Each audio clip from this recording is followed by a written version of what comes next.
everyone. Welcome back to our fourth and final segment. We're going to talk about, well, certainly one of my favorite artists, David Bowie, up first. In 1997, he celebrated his 50th birthday with a concert at Madison Square Garden.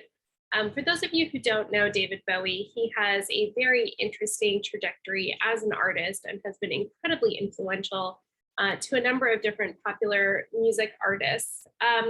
As I have done for the other listening examples that we've covered and artists that we've covered at Madison Square Garden, this is David Bowie's discography leading to his 50th birthday.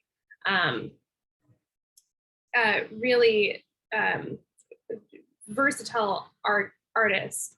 And again, these are actually just highlights, not even his entire discography. A very prolific voice. I'll play a clip of him in interview after we listen to a selection of his performance from his 50th birthday, very specifically the very end of his show, which was in his set list. He did Space Oddity. So let me go ahead and pull it up.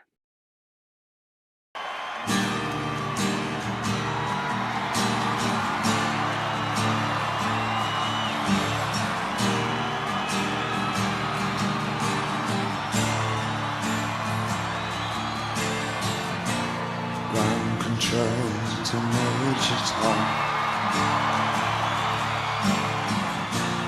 Ground control to Major Tom. Take your protein pills and put your helmet on. Ground control to Major Tom.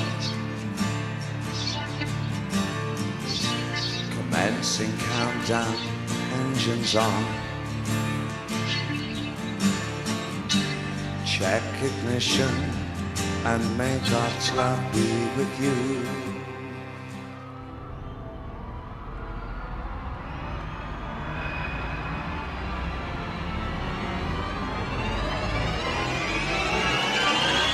This is ground control to Major Tom. You've really made the grade, and the pipers want to know whose shirts you wear. Now it's time to leave the capsule if you dare. This is Major Tom to ground control. I'm stepping through the door. I'm floating in the most peculiar way, and the stars look very different today. For here am I sitting in my tinker, far above the world. Planet Earth is blue, and there's nothing I can do.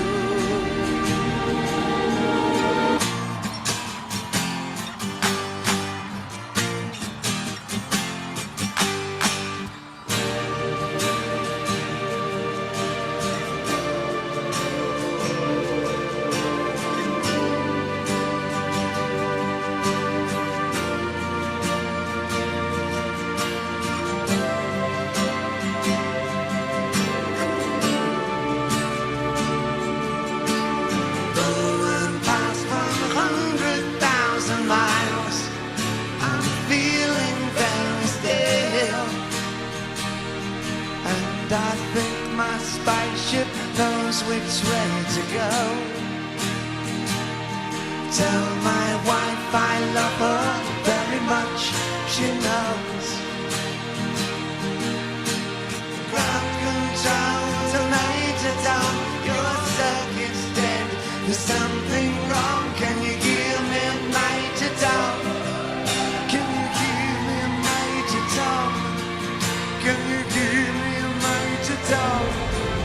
Can you hear my floating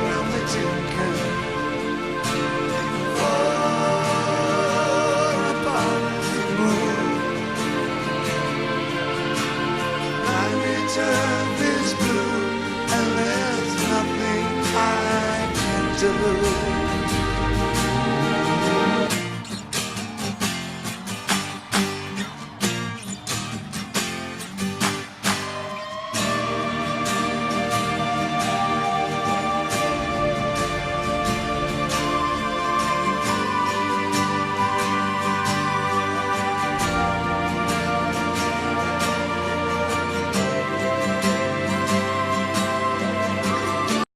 In any case, some really similar aspects to the music between this performance of Space Oddity and the Led Zeppelin performance of Stairway to Heaven.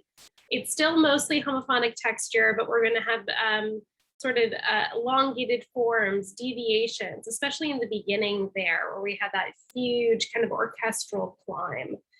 It's mostly about David Bowie, though, so we're mostly dealing with homophonic texture. And in terms of metric feel, we have an ongoing ostinato, a repeating musical figure that's happening in the guitar part that's dun, d, d, d, da, da, is kind of outlining our simple meter. We're for the most part exploring one central idea. We don't have, although we do have that very kind of jump deviation from it. So we have these two kind of contrasting ideas. But unlike Stairway to Heaven, we're really only dealing with two ideas, one of which is incredibly short, Stairway to Heaven a much longer and a more elaborate form. This combination, of course, in terms of timbre and texture, acoustic sounds, and synthetic sounds as well. Want to listen to David Bowie in interview around 1997. So let me pull up our next listening example. Yeah, he's good.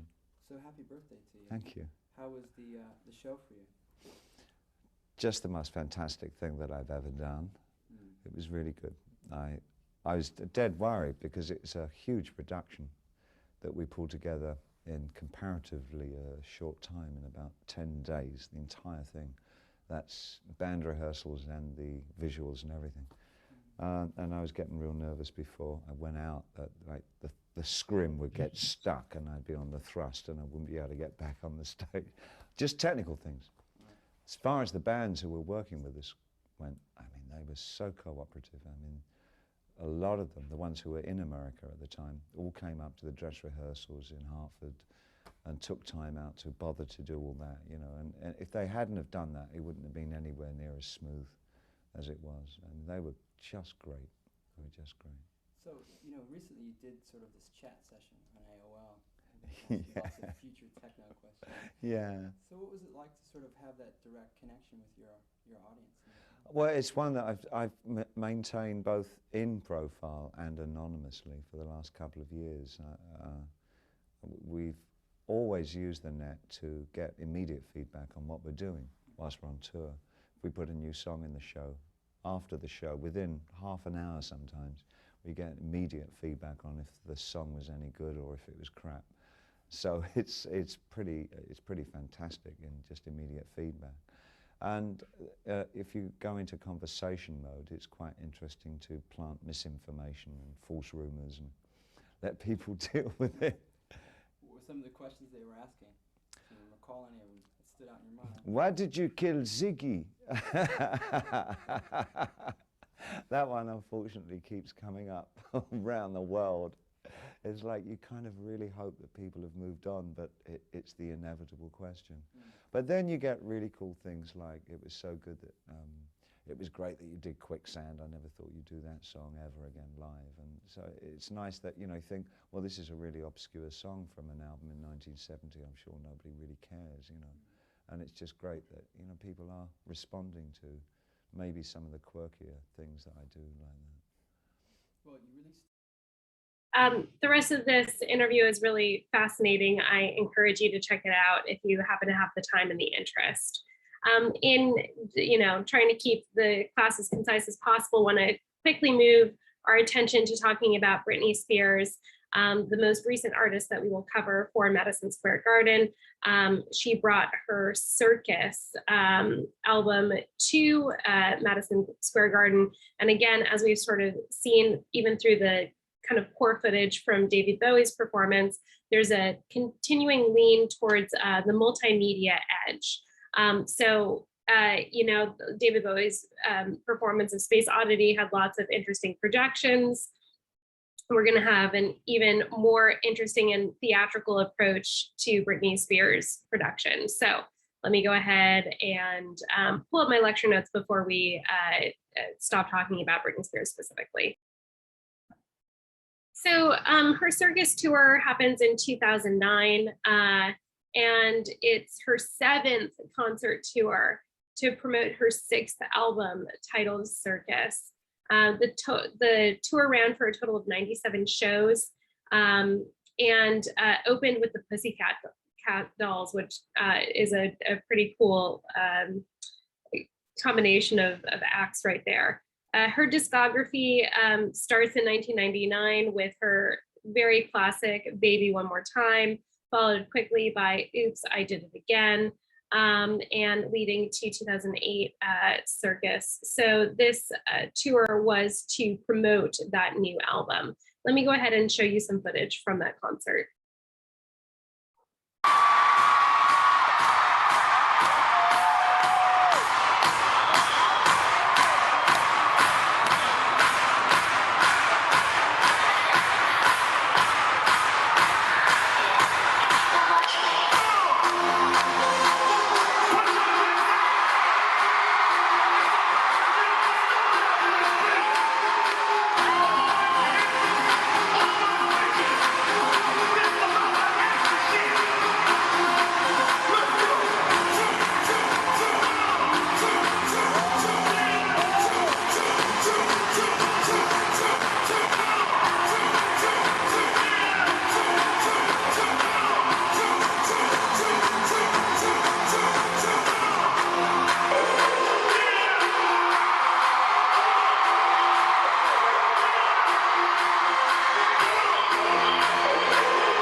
So that's just a little bit of Britney in concert. Wild. As a way of closing off our fourth section, let's listen to some Britney Spears in interview. Oh, by the way, let's before we do that, let's talk a little bit about what we just heard. There was a huge amp up introduction to what the sort of main song that we were listening to. But what we were mostly encountering is lots of use of repetition, ostinatos with a sort of a form where we're adding to the texture continuously in order to create a sense of excitement. It's all within the confines of simple time, which is something we've heard over and over again. And the second that Britney appears on the scene, we're in a homophonic texture, and our introduction is outlining our meter for the first number that she sings. So now Britney Spears in interview. Welcome to Paris. I can't wait to bring my show back to the States.